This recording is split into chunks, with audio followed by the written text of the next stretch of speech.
तो आइए, good morning class. ठीक है, ठीक है। तो हम लोग देख रहे हैं एक न्यू क्वेश्चन। ठीक, फाइनल अकाउंट का एक न्यू क्वेश्चन है। फाइनल अकाउंट का एक न्यू क्वेश्चन आ गया सेकेंड क्वेश्चन लेकर। ठीक है, फाइनल अकाउंट का इसके पहले हमने देखे थे फाइनल अकाउंट का एक फर्स्ट क्वेश्चन। तो अब फाइनल अकाउंट में हमारे को बनाना क्या पड़ता है? हमारे को बनाना पड़ता है यहाँ पे trading account, profit and loss account and balance sheet. ठीक है, तो उसका मैंने फॉर्मेट प्रिपेयर करके रखा हुआ है। ठीक है, तो देख लेते हैं question. Following is the trial balance of mister Ramesh as on 31 March 2016। तो 2016 का ये फॉर्मेट है। रमेश का एक बैलेंस शीट बनाना है मुझे, जिसमें मुझे trading account, profit and loss account and balance sheet बनाना है। ठीक है, तो इसमें अभी करना क्या है? तो देखो, हमारे पास जो जो गिवन है उसको हम लोगों को पुट करना है। तो डेबिट साइड के आइटम जाएंगे कहाँ पर? Trading account and profit and loss account के डेबिट साइड में। और क्रेडिट साइड के आइटम जाएंगे, ठीक है, क्रेडिट साइड के आइटम जाएंगे trading account, profit and loss account के क्रेडिट साइड में और बैलेंस शीट में लायबिलिटी साइड में। ठीक है, तो एडजस्टमेंट गिवन है। एडजस्टमेंट गिवन है, closing stock of goods as on 31/3/2016 was valued at ₹1,25,000। इसके एडजस्टमेंट के हम लोग दो एंट्रीज करते हैं, दो या फिर दो से ज़्यादा। तो एडजस्टमेंट के दो इफेक्ट होंगे। ठीक है, तो एडजस्टमेंट का पहला इफेक्ट क्या होगा क्लोजिंग स्टॉक का? ट्रेडिंग अकाउंट के क्रेडिट साइड में, और दूसरा इफेक्ट जाएगा प्रॉफिट असेट साइड में। Interest to be charge at 3% per annum on capital as on 1/4/2015। ठीक है, तो ये जो है ये सब हम लोग कैलकुलेट कर लेंगे जैसे जैसे। ठीक है, तो साथ में हम लोग कैलकुलेट करते सॉल्व करते करते। तो पहले मैं एडजस्टमेंट सॉल्व करूंगा। आते हैं, देखते हैं क्वेश्चन। ठीक है, तो सबसे पहले ये जो क्वेश्चन है इसका आप स्क्रीनशॉट ले लीजिए या फिर इसको लिख लीजिए। ठीक, तो सबसे पहले मुझे गिवन क्या है? एडजस्टमेंट में मुझे एडजस्टमेंट में गिवन है closing stock of goods as on 31/3/2016 was valued at ₹1,25,000।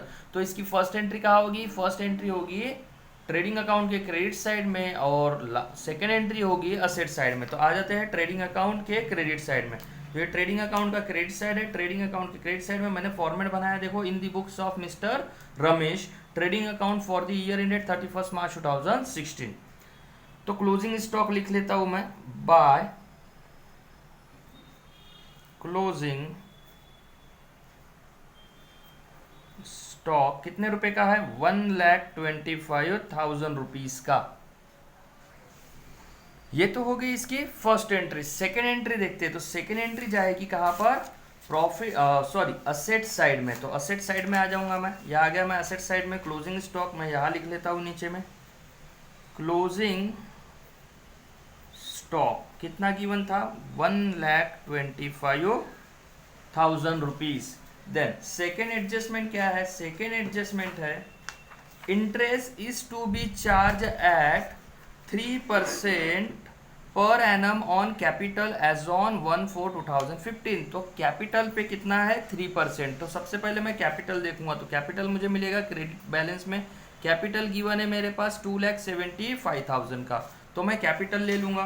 तो ये मेरा कैपिटल है, बैलेंस शीट में आ जाएगा। कैपिटल कितना है? 2,75,000 रुपीज का कैपिटल है। अब कैपिटल में मुझे क्या देना है? इंटरेस्ट देना है। तो कैपिटल को क्या हो जाएगा, मतलब कैपिटल में क्या हो जाएगा? प्लस हो जाएगा। कैपिटल में प्लस हो जाएगा, तो मैं प्लस कर दूंगा इंटरेस्ट। तो इंटरेस्ट कितना देना था कैपिटल में? 3%। 3%, तो 2,75,000 का 3% में कैलकुलेट करूंगा। तो इसके लिए कैलकुलेटर हमारे पास अलाउड है। ठीक है, बीकॉम लेवल पर हमारे को कैलकुलेटर अलाउड होता है। 2,75,000 मल्टीप्लाइड बाय 3% 8,250 आता है। तो 8,250 का मेरा यहाँ पर क्या हो जाएगा? इंटरेस्ट मैं इसमें ऐड कर दूंगा, प्लस 2,75,000। तो ये हो जाएगा 2,83,000 250, 2,83,250। देन अब इंटरेस्ट क्या है? इंटरेस्ट कैपिटल के लिए क्या हो गया? कैपिटल के लिए इनकम हो गई, बट कैपिटल के लिए इनकम हो गई, बट किसके लिए एक्सपेंस हो गया? कंपनी के लिए एक्सपेंस हो गया। तो प्रॉफिट एंड लॉस अकाउंट के डेबिट साइड में मैं एक्सपेंस की एंट्री डाल दूंगा। टू का आय हो गया 2 इंटरेस्ट ऑन कैपिटल, तो कैपिटल पर इंटरेस्ट कितना, 8,000, कितना लिया है, 8,250, 8,250, डबल एंट्री हमारे को करना पड़ेगा, 2 एंट्री एडजस्टमेंट की होती है। देन नेक्स्ट हमारे पास डेप्रिसिएशन, थर्ड एडजस्टमेंट क्या है, डेप्रिशिएट फर्नीचर, डेप्रिशिएट फर्नीचर, तो फर्नीचर पर डेप्रिसिएशन लगाना है, depreciate furniture bye 10% and machinery 20% per annum, furniture पर 10% का और मशीनरी पर 20% का डेप्रिसिएशन लगाना है। तो जिस पे एडजस्टमेंट है उसको मैं पहले टिक कर लेता हूँ और जगह छोड़ दूंगा, ठीक है। तो फर्नीचर पर एडजस्टमेंट है उसको मैंने टिक कर दिया, देन मशीनरी पर एडजस्टमेंट है उसको मैंने टिक कर लिया। नेक्स्ट एडजस्टमेंट देखते हैं, आउटस्टैंडिंग सैलरी ₹5,000 एंड वेजेस 2,500, तो वेजेस पर एडजस्टमेंट है और सैलरीज पर एडजस्टमेंट है। प्रीपेड इंश्योरेंस, इंश्योरेंस पर एडजस्टमेंट है। तो आते हैं, पहले इनको मैं क्या कर लेता हूँ, पहले मैं इनको पुट कर लेता हूँ पूरा बैलेंस, ठीक है। तो पहले मैं पूरा का पूरा क्या कर लेता हूँ, ये बैलेंस पुट करता हूँ, बाद में एडजस्टमेंट सॉल्व करेंगे। आते हैं तो देखते हैं क्या दिया है, कैश इन हैंड, पहली एंट्री क्या दिया है, कैश इन हैंड। तो कैश इन हैंड कितना है, 30,000। कैश इन हैंड कहाँ पे जाएगा, असेट साइड में जाएगा। तो कैश इन हैंड डाल दूंगा मैं यहाँ पर असेट साइड में, cash in hand, cash in hand कितना है, 30,000 रुपीज़ का कैश इन हैंड है। देन उसके बाद सन्ड्री डेटर्स, कोई एडजस्टमेंट नहीं है, सन्ड्री डेटर्स, सन्ड्री डेटर्स पर कोई एडजस्टमेंट नहीं है, 1,16,500 का। Bills receivable, bills receivable, bills receivable पर भी कोई एडजस्टमेंट नहीं है, 50,000। देन उसके बाद में ओपनिंग स्टॉक, ओपनिंग स्टॉक कहाँ पर जाएगा, ट्रेडिंग अकाउंट के डेबिट साइड में। तो आ जाओ ट्रेडिंग अकाउंट के डेबिट साइड में, ओपनिंग स्टॉक कितना गिवन है, 80,000 रुपीज़ का। देन उसके बाद क्या है, परचेसेस, परचेसेस कहा जाएगा, परचेस में जाएगा, परचेस कितना है, 1,89,500, 1,89,500 का परचेस है, 1,89,500 का परचेस है। देन उसके बाद में परचेस के बाद में क्या दिया है मुझे, सेल्स रिटर्न दिया है, सेल्स रिटर्न 4,000 का। तो सेल्स रिटर्न क्या होता है, सेल में से माइनस, तो 4,000 रुपये का सेल्स रिटर्न। देन उसके बाद क्या गिवन है, सैलरीज एंड वेजेस, सैलरीज है 55,000, वेजेस है 10,000। तो ले लूंगा सैलरीज एंड वेजेस, तो मैं वेजेस ले लेता हूँ पहले, यहाँ पर 2 वेजेस आ जाएगा ट्रेडिंग अकाउंट के डेबिट साइड में। वेजेस गिवन है मेरे पास 10,000 रुपीज़ का, एडजस्टमेंट है इसके ऊपर। देन सैलरी मेरा आ जाएगा प्रॉफिट एंड लॉस के डेबिट साइड में, 2 सैलरी, इस पर भी एडजस्टमेंट है, सैलरी कितने रुपए की है, सैलरी है 55,000, एडजस्टमेंट है, एक लाइन छोड़ दूंगा। देन उसके बाद में एडवर्टाइजमेंट, डिस्काउंट अलाउड, ठीक है। उसके बाद में है एडवर्टाइजमेंट, डिस्काउंट अलाउड, ये दोनों जाएंगे P&L अकाउंट में, प्रॉफिट एंड लॉस में। तो दोनों को डाल दूंगा प्रॉफिट एंड लॉस में। 2 एडवर्टाइजमेंट, एडवर्टाइजमेंट है 16,000 का। 2 डिस्काउंट अलाउड, मैंने किसी को डिस्काउंट दे दिया, डिस्काउंट अलाउड, ये है डिस्काउंट अलाउड 5,000 रुपीज़ का। देन इसके बाद में है, इसके बाद में है मशीनरी कैरिज, मशीनरी जाएगी असेट्स में, कैरिज जाएगा ट्रेडिंग अकाउंट के डेबिट में, इंश्योरेंस जाएगा प्रॉफिट एंड लॉस अकाउंट के डेबिट में। तो तीनों की एंट्री कर देता हूँ। मशीनरी है 2 लाख रुपीज़ का, एडजस्टमेंट है उस पर, बैलेंस शीट में असेट साइड में चली जाएगी, ठीक है। मशीनरी, मशीनरी, मशीनरी कितने की है, 2 लाख रुपीज़ की, इसके ऊपर एडजस्टमेंट है, एक लाइन छोड़ दूंगा। देन कैरिज, उसके बाद है कैरिज, कैरिज जाएगा ट्रेडिंग अकाउंट के डेबिट साइड में। तो 2 कैरेज, 2 कैरेज कितने रुपए का है, ये है 12,500 रुपीज़ का। देन उसके बाद है इंश्योरेंस, जो कि जाएगा P&L अकाउंट के डेबिट साइड में और इसके ऊपर एडजस्टमेंट है। 2 इंश्योरेंस, कितने रुपए का इंश्योरेंस है, 9,000 रुपीज़ का। देन इसके ऊपर एडजस्टमेंट है, तो एक लाइन मैं छोड़ दूंगा। देन उसके बाद में ड्राइंग, उसके बाद में क्या क्या है, देखो ड्राइंग है, ड्राइंग कहाँ पर जाएगा, कैपिटल में से माइनस हो जाएगा, ऑक्ट्राई ड्यूटी ट्रेडिंग अकाउंट के डेबिट में, फर्नीचर असेट साइड में, office rent profit and loss के डेबिट साइड में। तो ड्राइंग है, ड्राइंग क्या कर लूँगा, कैपिटल में से माइनस कर लूँगा, माइनस ड्राइंग। देखो पहले ड्राइंग माइनस करो या पहले इंटरेस्ट प्लस करो, कोई इशू नहीं है, एक एंट्री हो चुकी है हमारी, ठीक है। तो ड्राइंग, ड्राइंग कितने का है, 12,500 का, 12,500 का अगर मैं ड्राइंग इसमें से माइनस करूँगा तो कितना बचेगा, -12,500, ठीक है। तो ये बच जाएगा 2,70,750, 2,70,750, ठीक है। ये मेरा कैपिटल बच गया। देन इसके बाद में मैं आऊँगा, देखो ये ड्राइंग हो गया, ड्राइंग के बाद में ऑक्ट्राई ड्यूटी, तो ऑक्ट्राई ड्यूटी है 4,000 रुपीज़ की, तो ऑक्ट्राई ड्यूटी आ जाएगी मेरी ट्रेडिंग अकाउंट के डेबिट साइड में, टू ऑक्ट्राई ड्यूटी 4,000 रुपीज़, ठीक है। देन उसके बाद में क्या है, ऑक्ट्राई ड्यूटी हो गया। फर्नीचर मेरी असेट्स है, तो फर्नीचर असेट्स है, तो असेट्स में लिख लूँगा मैं, और इसके ऊपर एडजस्टमेंट है, ये पेपर थोड़ा मुड़ रहा है, ठीक। तो फर्नीचर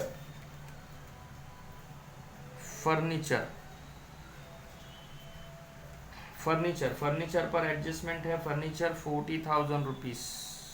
मुझे ऐसा लगता है एक लाइन छोड़ना चाहिए था, बट अब जाने 40,000 उस पर भी एडजस्टमेंट है। Then office rent trading account के, सॉरी प्रॉफिट एंड लॉस के डेबिट में, टू ऑफिस रेंट कितने रुपीज़ का है, 16,000 रुपीज़ का। तो डेबिट साइड पूरा कंप्लीट हो गया है। क्रेडिट साइड में मुझे दिख रहा है सबसे पहले सेल, देखिए क्या है, सेल्स, उसके बाद में सन्ड्री क्रेडिटर्स जो कि जाएगा लायबिलिटी में, बैंक लोन जाएगा लायबिलिटी में, परचेस रिटर्न से परचेस में से माइनस हो जाएगा, बिल्स पेएबल लायबिलिटी में, डिस्काउंट रिसीव्ड ये P&L अकाउंट के क्रेडिट साइड में, कैपिटल मैंने लिख लिया है। तो सेल्स गिवन है, सेल्स है 3,29,000 रुपीज़ का, 3,29,000 रुपीज़ का सेल है। तो 9 में से 4 गया तो 5 बचेगा, तो ये बच जाएगा 3,25,000 रुपीज़ का बैलेंस बच जाएगा। देन सन्ड्री क्रेडिटर्स ये मेरा जाएगा कहाँ पर, बैलेंस शीट में, यहाँ पर मुझे नेट प्रॉफिट नेट लॉस लिखना पड़ेगा, यहाँ लिख देता हूँ मैं सन्ड्री, एक लाइन छोड़कर, सन्ड्री क्रेडिटर्स। तो सन्ड्री क्रेडिटर्स कितने रुपए का है, 75,000 रुपीज़ का। बैंक लोन भी यहीं पर ही आ जाएगा, बैंक लोन है मेरा 1 लाख रुपीज़ का। देन उसके बाद परचेस रिटर्न, परचेस में से हो जाएगा माइनस, ठीक है, ये परचेस है, परचेस में से माइनस हो जाएगा 18,500 रुपीज़ का। तो मैं माइनस कर लेता हूँ, 1,89,500 माइनस 18,500, ये हो जाएगा 1,71,000 रुपीज़। देन इसके बाद में बिल्स पेएबल, ये भी चला जाएगा मेरा लायबिलिटी साइड में। सो आते हैं बिल्स पेएबल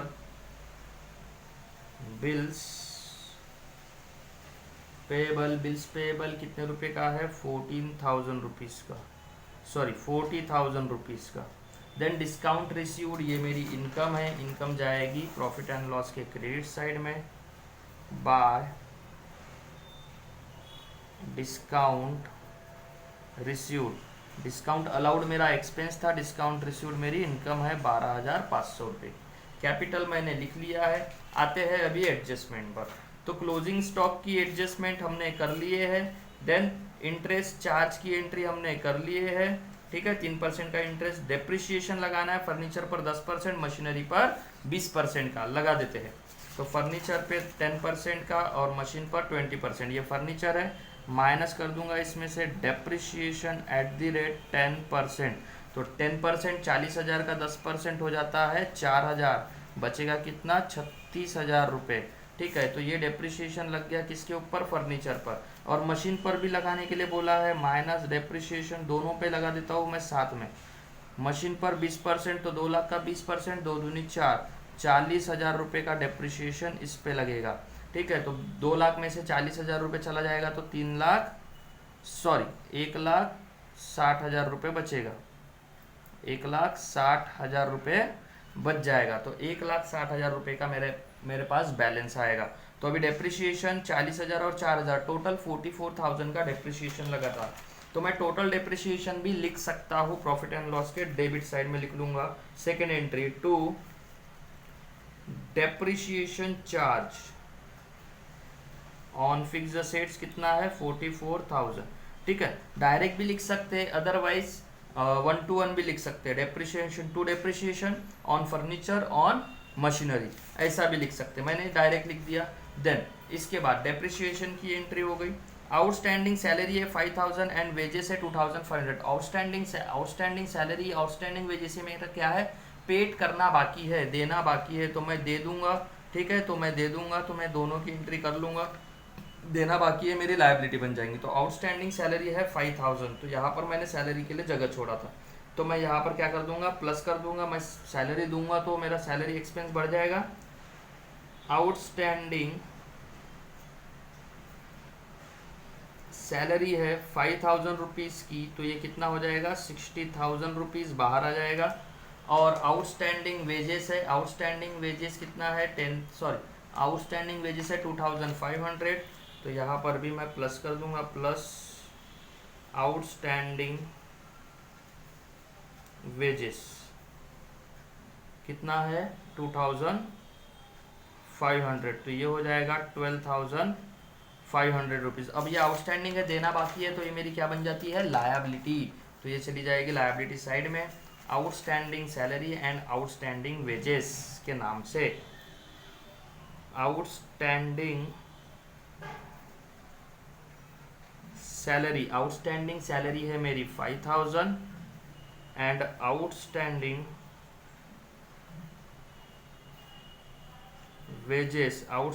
वेजेस है मेरा 2,500। इसकी भी एंट्री होगी। देन लास्ट एडजस्टमेंट है मेरे पास, प्रीपेड इंश्योरेंस 3,000 रुपीज़।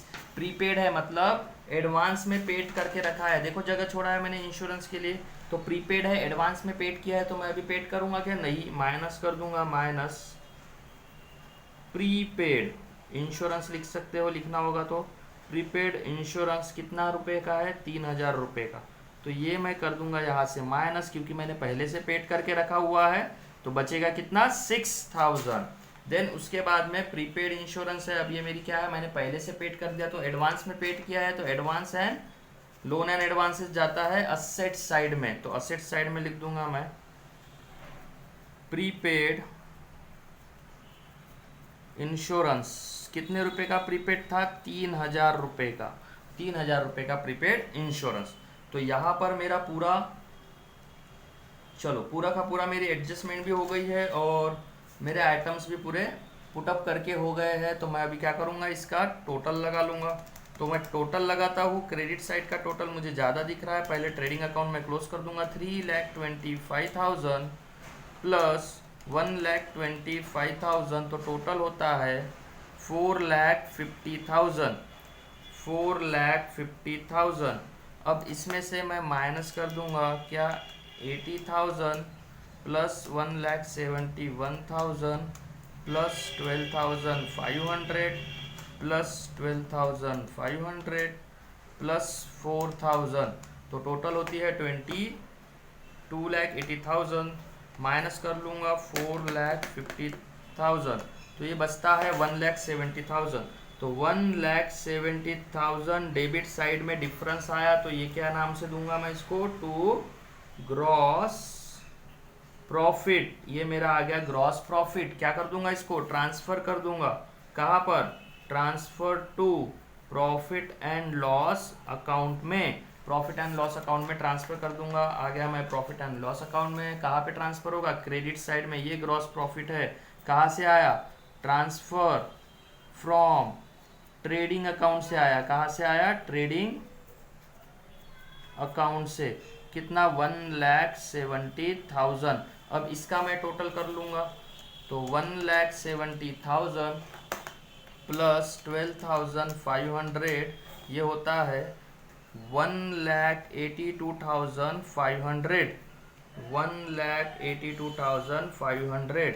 अब टोटल करते हैं डेबिट साइड की, तो 8,250 plus 60,000 plus 16,000 plus 5,000 plus 6,000 plus 16,000 plus 44,000 total होता है 1,55,250 माइनस कर दूंगा इसमें से 1,82,500 तो बचता है 27,250 27,250 ये मेरा क्या है टू नेट प्रॉफिट ये क्या कर दूंगा ट्रांसफर कर दूंगा कहाँ पर कैपिटल में। अब पॉजिटिव आया तो नेट प्रॉफिट, निगेटिव आया तो नेट लॉस।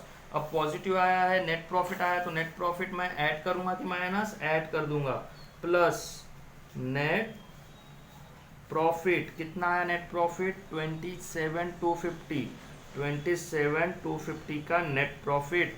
अब जब मैं इसमें ऐड कर दूंगा 2,70,750 प्लस 27,250 तो ये टोटल होता है 2,98,000 टोटल 2,98,000। अब करते हैं बैलेंस शीट की टोटल मैच होती है क्या तो 2,98,000 plus 75,000 plus 1,00,000 plus 40,000 plus 5,000 plus 2,500 total आती है 5,20,500 5,20,500। अब असेट साइड की टोटल भी उतनी ही आनी चाहिए तो चेक करते हैं 30,000 plus 1,16,500 plus 50,000 plus 1,60,000 plus 36,000 plus 3,000 plus 1,25,000 तो टोटल आती है 5,20,500। दोनों साइड की टोटल मैच हो गई मतलब हमारी बैलेंस शीट टैली हो गई। अगर हम लोग क्या करते हैं अगर हम लोग बराबर एंट्री करते हैं बराबर पोस्टिंग करते हैं तो बैलेंस शीट टैली होना